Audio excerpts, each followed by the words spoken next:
آج مسلسل ہم دیکھ رہے ہیں، سوسائٹی میں جی رہے ہیں، واقعات ہمارے سامنے آتے ہیں، پریشان حالوں کے معاملات آتے ہیں، تقریباً یہی ساری باتیں آتی ہیں کہ کسی نے کاروبار میں رکاوٹ، کسی کے گھر پہ سفلی علم، اور اللہ معاف فرمائے اگر میری بہنیں گھر میں سنتی ہوں تو میں بتاؤں کہ بہت ساری پریشانیوں کی جڑ یہ عورتیں ہیں جو مختلف باباؤں کے پاس، مختلف اس قسم کے ہر کام کرنے والوں کے پاس جاتی ہیں، اور جا کر کے اپنی ساری حسد کی آگ اور ساری جلن نکال کر کے خود کی بھی دنیا برباد کرتی ہیں اور آخرت، اور دوسرے کی بھی دنیا اور آخرت برباد کرتی ہیں۔ اس سے بچنا چاہیے۔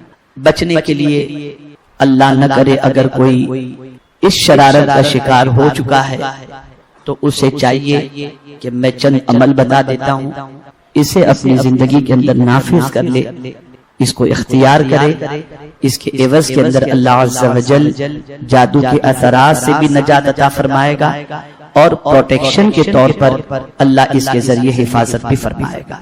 ایک عمل تو یہ ہے کہ قبلہ رو، یعنی قبلے کی طرف رک کر کے روزانہ رات کو بیٹھیں یا کھڑے ہوں، آیت الکرسی کی تلاوت کریں اور قبلے کی طرف ایسے پھونکیں، پھر چہرہ قبلے ہی کی طرف رکھیں، دوسری مرتبہ آیت الکرسی پڑھیں، پیٹھ کی طرف پھونکیں، پھر چہرہ قبلے ہی کی طرف ہو، آیت الکرسی پڑھیں، دائیں جانب پھونکیں، پھر آیت الکرسی پڑھیں، بائیں جانب پھونکیں، پھر آیت الکرسی پڑھیں، اوپر کی جانب پھونکیں، پھر آیت الکرسی پڑھیں اور نیچے کی جانب پھونکیں۔ یہ 6 ڈائریکشن ہیں، front, back, right, left, up and down. یہ 6 جگہ پر اب آیت الکرسی پڑھ کر کے روزانہ رات کو اس کا حصار کر لیں۔ اللہ نہ کرے کوئی شرارت کر رہا ہو تو وہ شرارت پلٹ کر اسی کی طرف جائے گی، اور آیت الکرسی کی برکت سے اللہ اپنی حفاظت فرمائے۔ یا رسول اللہ صلی اللہ تعالی علیہ وسلم، مت توبۃ النصوح، اللہ کے رسول صلی اللہ علیہ وسلم، توبۃ النصوح کیا ہے؟ سچی توبہ کیا ہے؟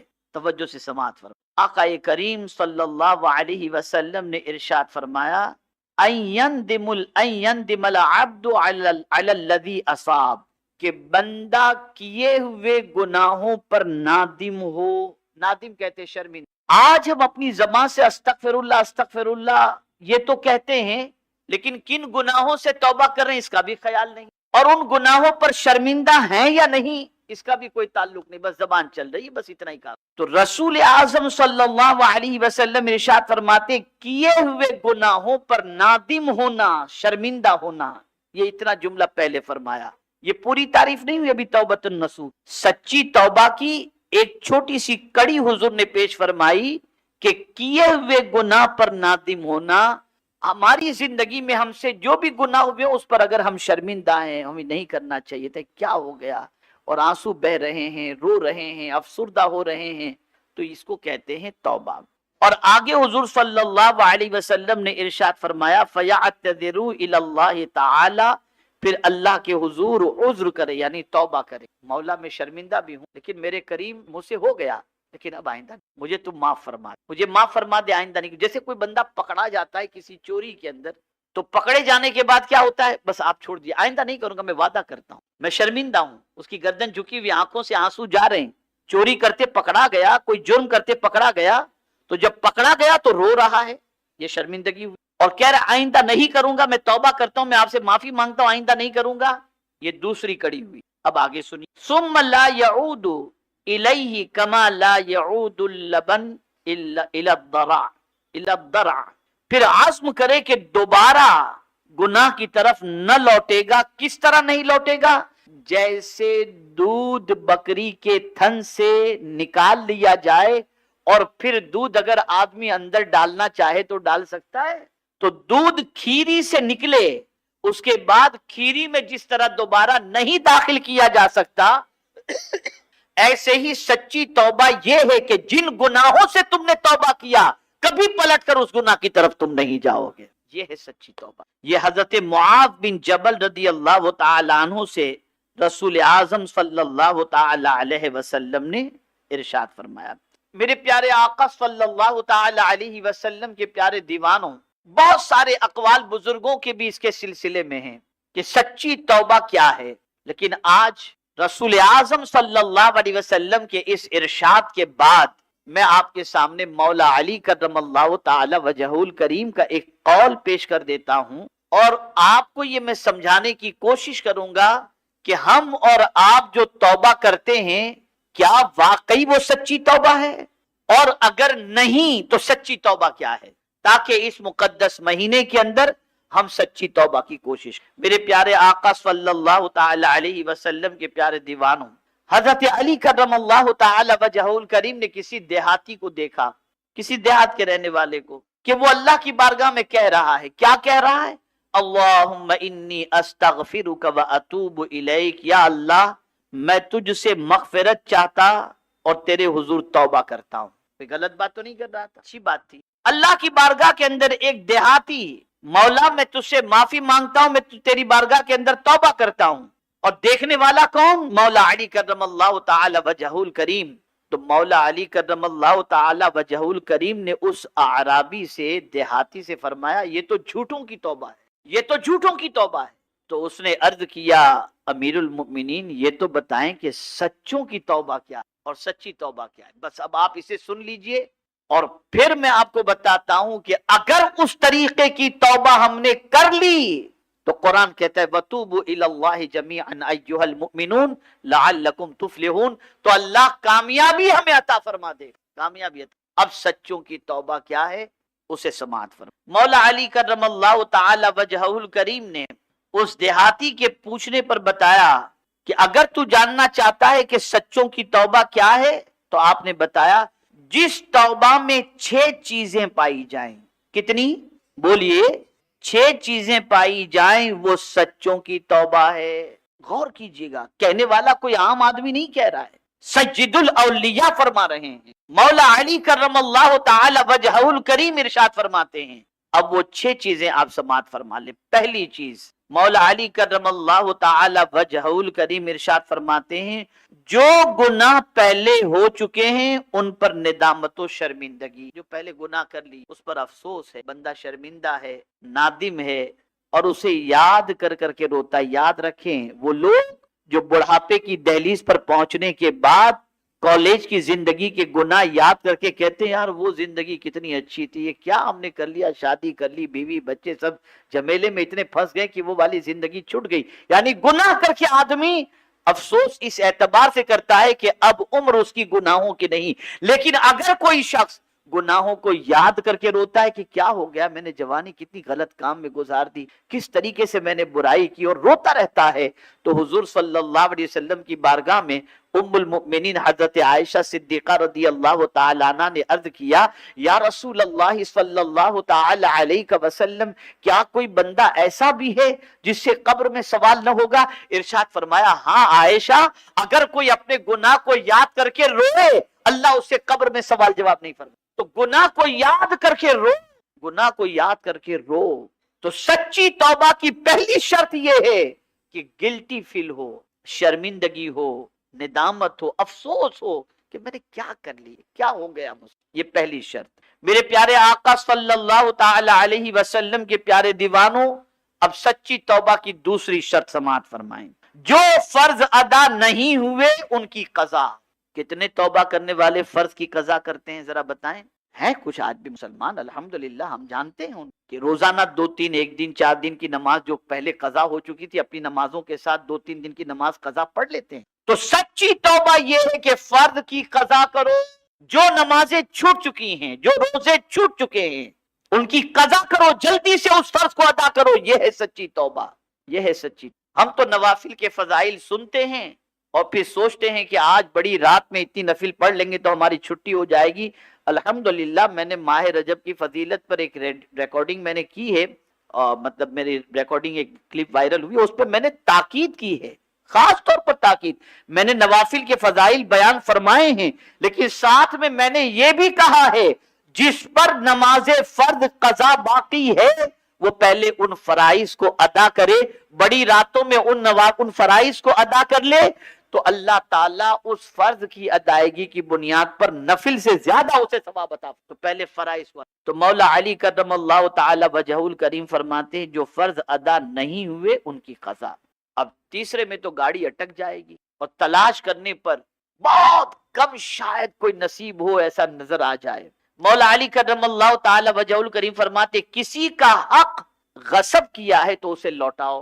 یہ سچی توبہ ہے۔ آپ نے اگر کسی کا حق مار لیا ہے تو اس کا حق ادا کرو، اسے لوٹاؤ۔ کسی کا مال لے لیا، لوٹاؤ۔ کسی کی زمین لے لی، لوٹاؤ۔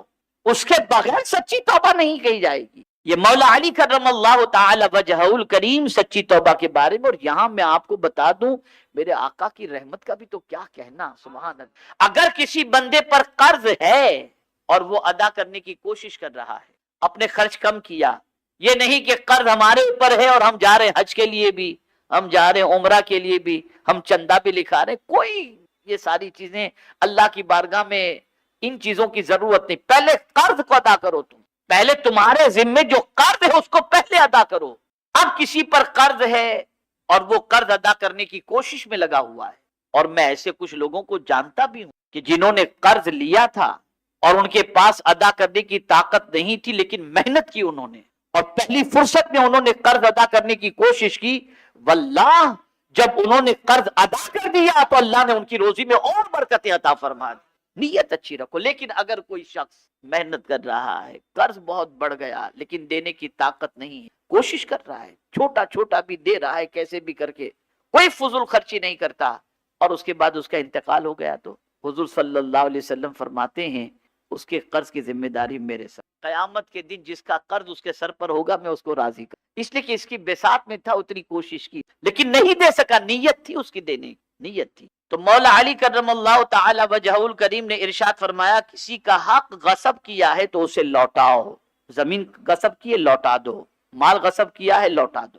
اب صرف اسی پر اکتفا نہیں، اب چوتھی بات مولا علی کرم اللہ تعالی وجہ الکریم فرماتے ہیں جس سے لڑائی جھگڑا کیا ہے تو اس سے معافی مانگو، اس سے معافی مانگو۔ یہ سچی توبہ ہے۔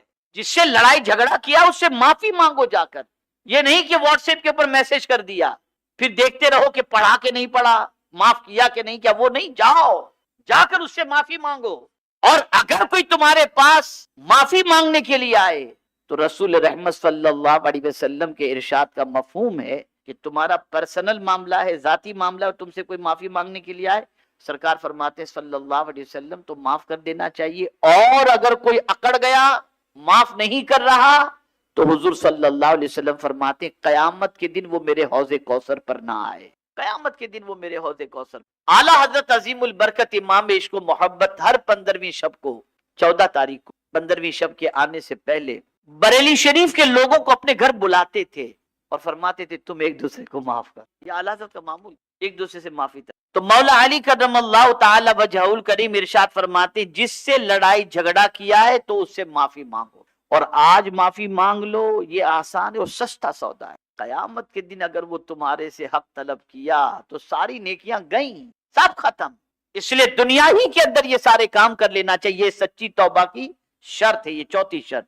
پانچویں شرط پختہ عزم کرو کہ آئندہ گناہ نہ کروں گا۔ اب پکا ارادہ کرو کہ نہیں کروں گا۔ اور میں آپ کو ایک چیز بتا دوں، یاد رکھیں یہ عمل ہمیشہ کے لیے یاد رکھیں۔ نفس کہتا ہے یار ایک بار کر لو نا یار، پھر آئندہ نہیں کروں گا، یار موقع ہے، یہ جب ہوتا ہو نا تو ایک پختہ ہے نہیں یار نہیں کرنا چاہیے، تو اس کے لیے ایک عمل ہے، ایک عمل ہے۔ وہ عمل کیا ہے؟ آپ کثرت سے پڑھا کریں اعوذ باللہ من الشیطان الرجیم، اعوذ باللہ من الشیطان الرجیم، اعوذ باللہ من الشیطان الرجیم، اللہ تعالیٰ گناہ سے بچا لے گا۔ اور حضور صلی اللہ علیہ وسلم نے فرمایا جس کسی نے صبح کو 10 مرتبہ سورہ اخلاص کی تلاوت کی، اللہ تعالیٰ اس کو دن بھر شیطان کی شرارتوں سے محفوظ رکھے گا، گناہ سے بچا لے گا۔ اور زندگی میں کبھی دیکھ لیجئے گا، کبھی آپ کی طبیعت اللہ نہ کرے صد بار نہ کرے مائل ہو رہی ہے، گناہ کے قریب جا رہے ہیں، آپ فوراً پڑھ لیجئے اعوذ باللہ من الشیطان، اعوذ باللہ من الشیطان، اعوذ باللہ من الشیطان، اللہ اپنے حبیب کے صدقے میں بچا لے گئے۔ تو پختہ عزم کرو کہ آئندہ گناہ نہ کرو، لیکن یہ ہے ٹف، یہ عزم کر کے قائم رہنا یہ ٹف ہے۔ تو قربان جائیے مولا علی کرم اللہ تعالی وجہ الکریم نے اس کے بعد جو فرمایا، آخری جو شرط بتائی ہے نا، اسے سماعت فرمائے۔ ارشاد فرماتے ہیں جس طرح تو نے اپنے نفس کو بدکاریوں سے موٹا کیا، اسی طرح اب اللہ کی اطاعت میں اسے محنت و مشقت میں ڈالو، یعنی زیادہ سے زیادہ عبادت الہی کرو، خوب محنت کرو، کم سو، زیادہ سے زیادہ وقت اللہ کی عبادت میں گزارو، روزے رکھو، اللہ توفیق دے تو حج فرض کے بعد بار بار حج و عمرہ کرو، اس لیے کہ جب تمہاری ان نیکیوں کی عادت ہو جائے گی تو ان الحسنات یذہبن السیئات، کہ بے شک نیکیاں گناہوں کو مٹا دیتی ہیں، اور اس نیکی کی عادت کی بنیاد پر اللہ تعالیٰ گناہوں سے تمہیں بچنے کی توفیق بھی عطا فرما دے گا۔ یہ 6 شرطیں مولا علی کرم اللہ تعالی وجہہ الکریم نے سچی توبہ کی بتائیں۔ اب میں آپ سے پوچھتا ہوں، کتنے ہم میں ایسے ہیں جو ایسی توبہ کرتے ہیں؟ ایسے کتنوں نے فرض ادا کیے، کتنوں نے صلح صفائی کی، کتنوں نے معافی مانگی، کتنوں نے لوگوں کا مال لیا ہوا واپس کیا؟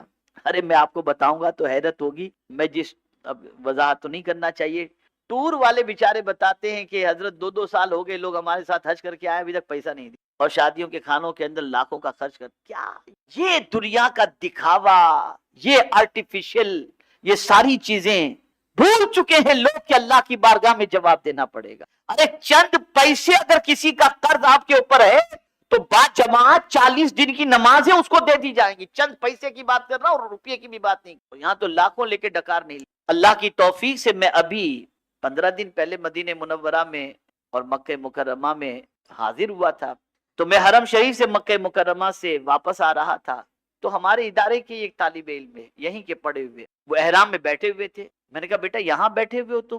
تو بولے ہاں حضرت، وہ ٹور والے نے کہا تھا یہ تمہاری ہوٹل بک ہے، ہم یہاں پہنچے تو یہاں پتہ چلا ہمارے نام سے کوئی بکنگ ہے ہی نہیں، یہ حال ہے، اور فون کر رہے ہیں تو اٹھا بھی نہیں رہا ہے۔ ارے جو قوم حج اور عمرے کے نام کے پیسے کو کھا جاتی ہو، اس قوم کو اللہ عزت کہاں سے دے گا؟ آپ مجھے کہاں سے؟ یہ ہماری قوم، بلکہ آج آپ مارکیٹ کے اندر دیکھ لیں تو آپ کو پتا چلے گا سب سے زیادہ لوگوں کا پیسہ کھا جانے والی اگر کوئی قوم نظر آتی تو ہماری قوم، دینے کا نام ہی نہیں، لیے تو بھول جاؤ، پھر بس دینے کا نام ہی نہیں، اور پھر 1000 حج کر لیں، 1000 عمرہ کر لیں، 1000 توبہ کان پکڑ پکڑ کے کریں، کوئی فائدہ نہیں۔ اللہ چاہے تو اپنا حق معاف فرما دے، لیکن بندے کا حق اللہ معاف نہیں فرماتا، اسی لیے سرکار صلی اللہ علیہ وسلم نے فرمایا شہید کے سارے گناہ اللہ معاف فرما دیتا ہے لیکن قرض معاف نہیں فرماتا۔